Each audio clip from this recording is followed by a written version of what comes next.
Are we on? We're on. We are on. My love pot.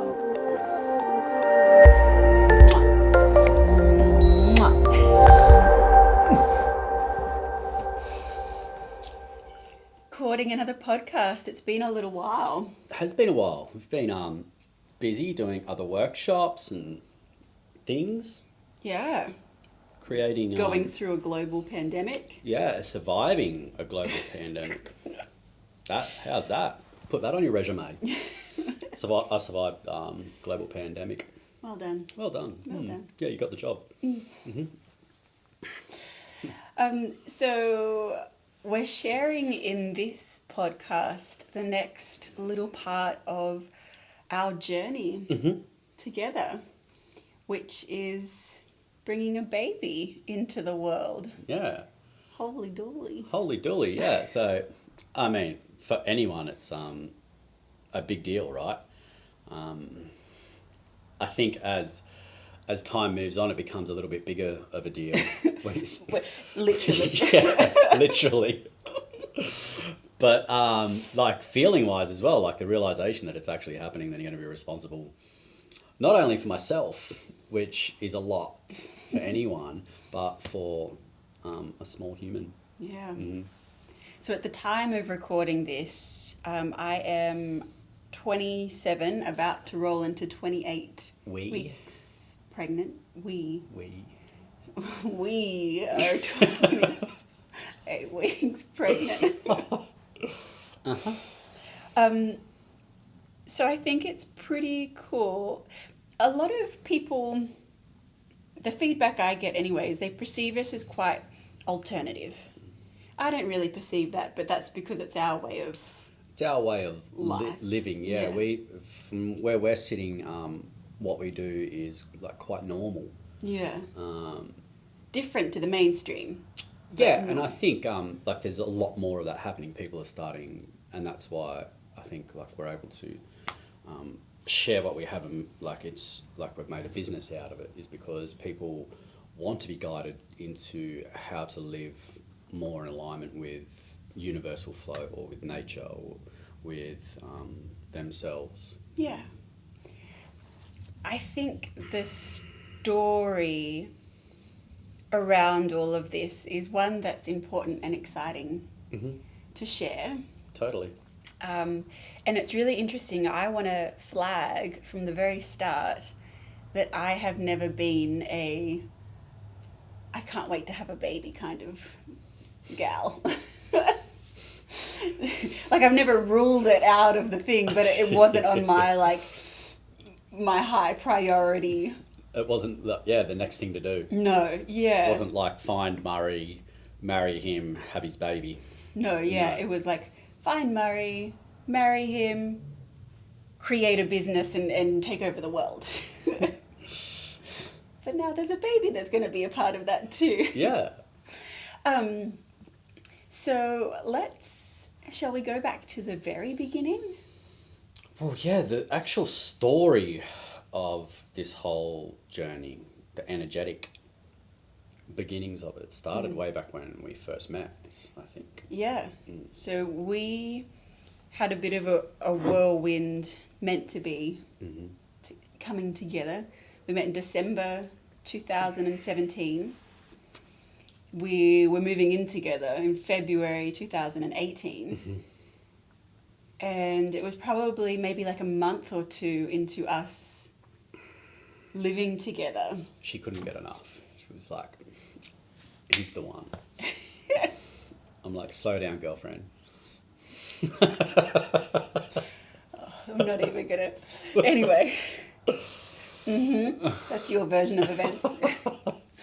So it would have been like early mid 2018.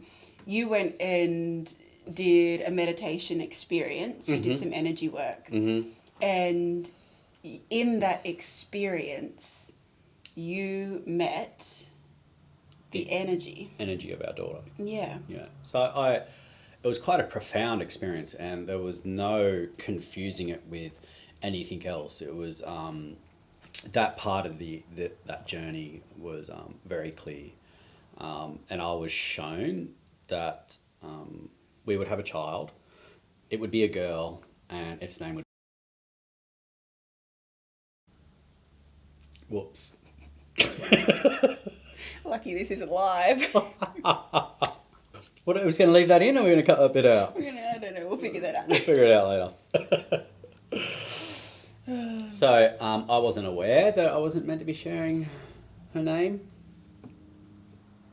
Anyway, so it was super clear, and coming out of it, so it was guided through the whole experience, and then coming out of it, it was a bit. It's like, how do you go back to a person you've only just met, just been hanging out for a few months, and go, this is what's going to this is where we're headed, we're going to be having a child, and it's going to be a girl, and its name's going to be da da da. Yeah. I mean, for me, it was refreshing to hear. It was nice to hear, because not many men are comfortable sharing that, generally speaking. That's a huge generalization. But it was also a little like, oh, okay, so like, not right now though, right? I'm like, yeah, let's get down to it. So, but that was really interesting. And prior to that, like, to go back even further, before I'd even met you, I was doing these overnight meditations and working with shamans and diving deep into my own healing, which at the time was healing around assault stuff. But there was a really clear part in one of those meditations, in one of those journeys, where energy, spirit showed me giving birth. So I knew that I was going to become a mother at some point in time.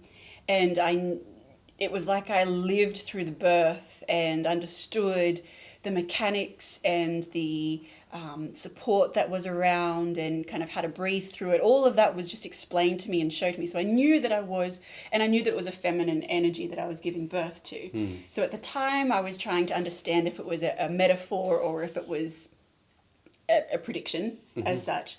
But I'd witnessed that, and then it was interesting for you to say that you met a female energy when you saw us having a little girl together. And then after that, maybe like a year or so after that, we went and had a reading. Ah, yeah. Done. So this is like super interesting. So it wasn't actually at the reading. No. Yeah, remember it was like, so we go and see, we have a Psychic. clairvoyant, Intuitive. all of the things. And she is like, she is spot on. Like, if we're going to see someone, they're rigid-edge. They're switched on. And so we would get readings on all sorts of things. There was really we never really turned up with like, we need to know this. It was just like, we've felt that, we need to come and see you. It's time to come and see you. We just need to get some clarity around some things. So do your thing. And so a while after that, a couple of weeks after. Yeah, she contacted us and she said, I never do this. It's out of my scope. I don't talk to clients unless they've booked into for a session. She goes, but I need to let you know that if you're not trying to have a child, you need to be really careful, because I've got this little girl here that's telling me that she's ready. And we're just like, holy hell.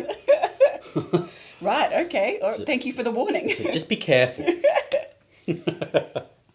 That was a funny message to receive. But more confirmation of a female energy, a little girl energy hanging around. So we've kind of just known that we were always going to invite a little girl in.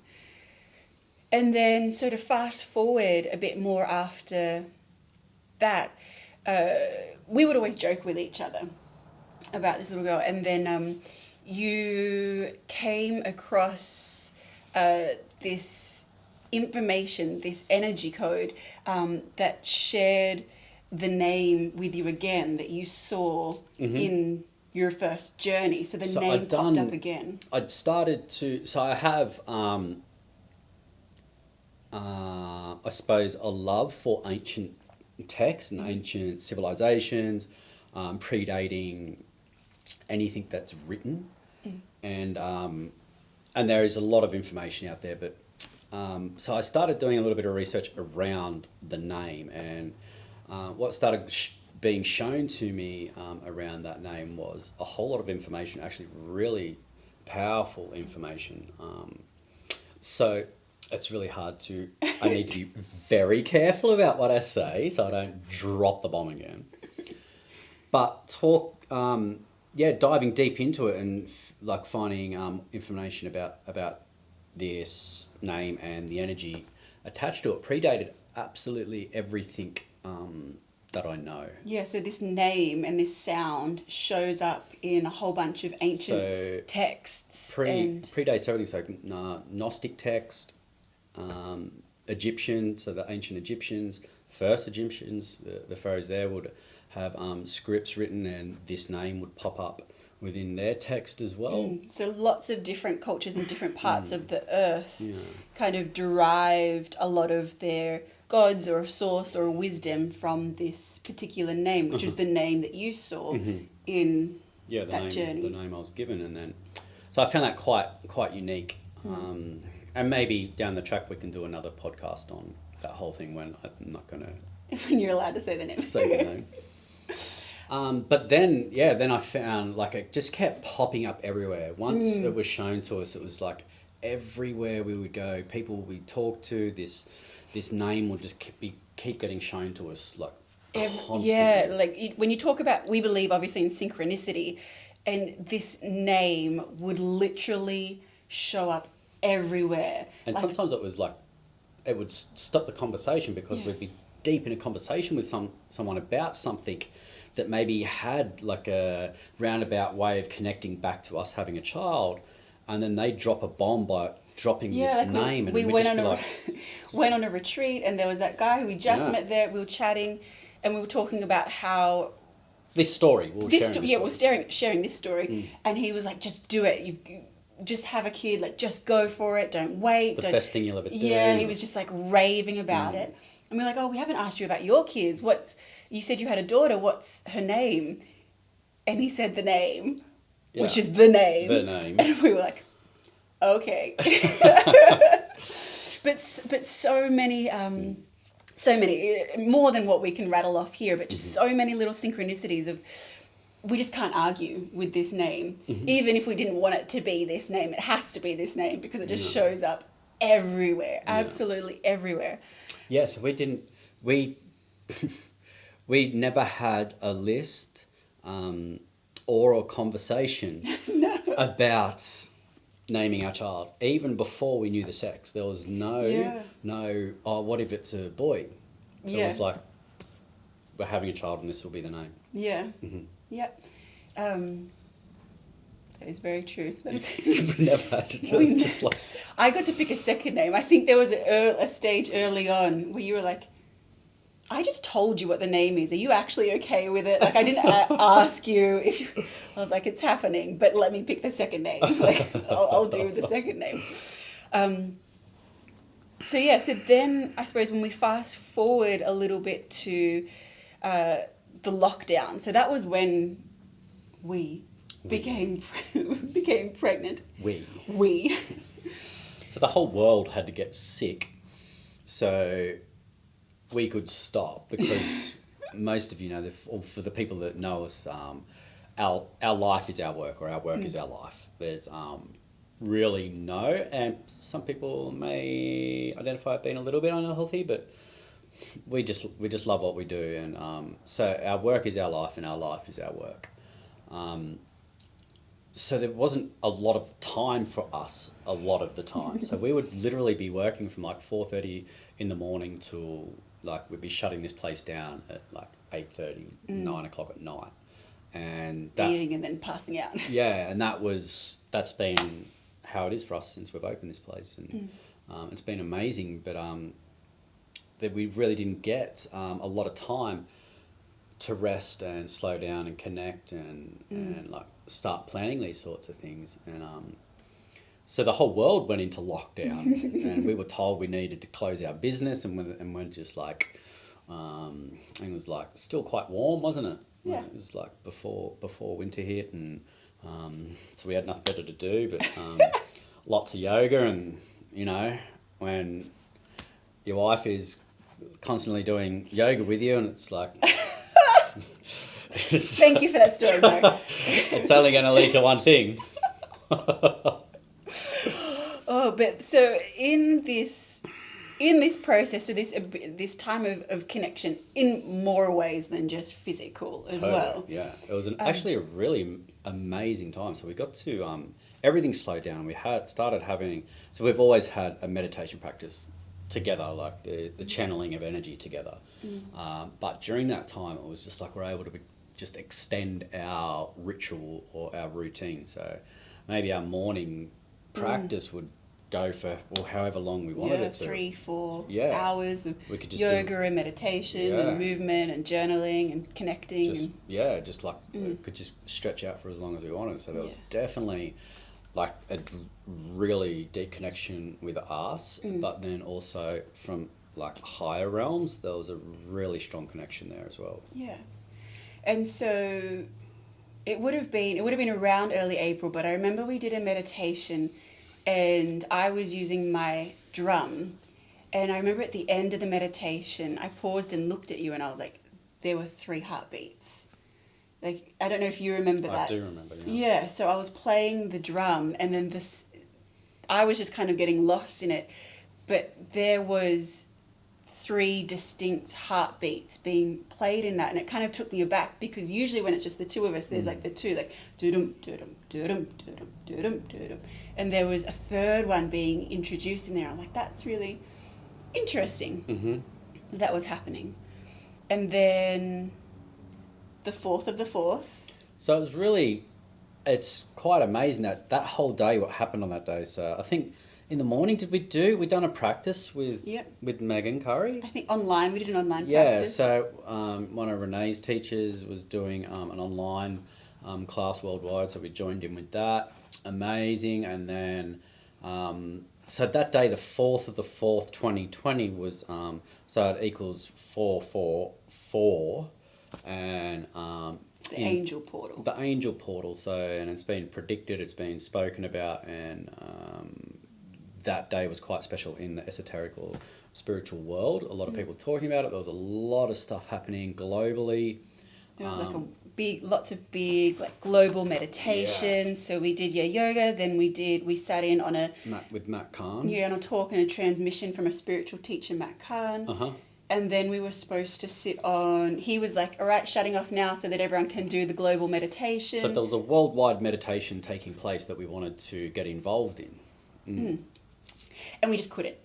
So we went to, so we'd been using all our electrical devices all day, and then none of the Zoom links would work. There were like 3 or 4 Zoom links we had for different people hosting these different meditations, and we just kept on, and they all kept on freezing or jumping or stopping, and it was so frustrating. And we were like, you know what? We'll just have to do our own, which we did not. No. We've done something else instead. Correct. Which is pretty cool. So, and like, obviously, in the moment, it was just us connecting. But now looking back on it, we believe that it was something a lot deeper. There was something larger at play guiding the whole situation. So we've been using our electrical devices all day, and we quite often have issues with electrical devices when there's something we need to know, or something we're missing, or something... When energy's strong. Yeah, when something's trying to communicate, or even when there's something we need to get rid of as well. So they just all stopped working, and we're unable to connect with the whole world. So we just connected with each other. Yeah. So it was cool. Like, so whilst the rest of the world was holding space for an angel portal to be opened, we were conceiving our child. Yeah. That's a nice way of putting it. Yeah, and it was really interesting. I have the date written down, but I don't remember. But it might have been maybe a week or so later, and I remember waking up in the middle of the night to this huge golden I remember light. this. Yeah, like the whole room was filled with a golden light. Like it didn't matter if my eyes were open or shut, it was just this huge light. And I heard, like, if you want this to happen, go back to sleep. And I kind of guessed that it meant like conception, but I wasn't quite sure. And I was like, I feel safe. I'm just going to go back. It's golden. It's golden. There's a lot happening right now. I'm just going to choose sleep. That's the choice I'm going to make. And then in the morning, I got awoken to the sound ma. Like ma. Just, it was said once, it was said really loudly, and it woke me up. I was like, what was that? And looked around, and everything was super quiet. And I just Googled it. And in Sanskrit, ma, M-A, is mother, creation, fertility. And I was like, wow, this is...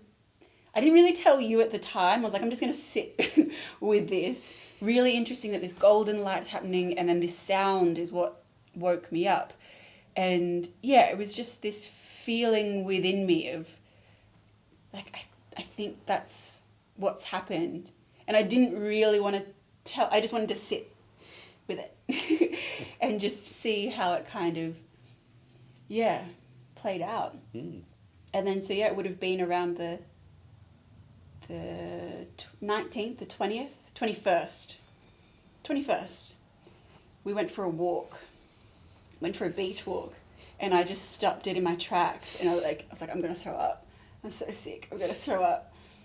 And you were teasing me. You were like, you're probably pregnant. And inside I was like, oh.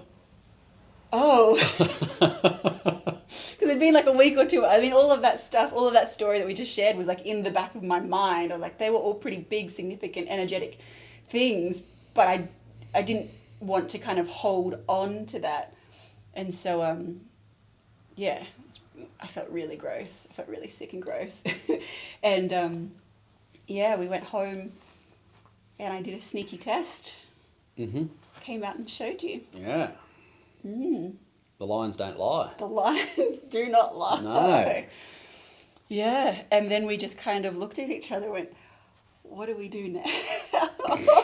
Just had to close our business. Really no clear vision of how things were going to play out. Yeah, not with knowing that. if we were ever going to be able to open again or... That was like a lot happening around that time. So it's like, that's the contrast, right? That's the duality. It's like you could drop into the whole fear of it going, oh no, like how is this all going to work out?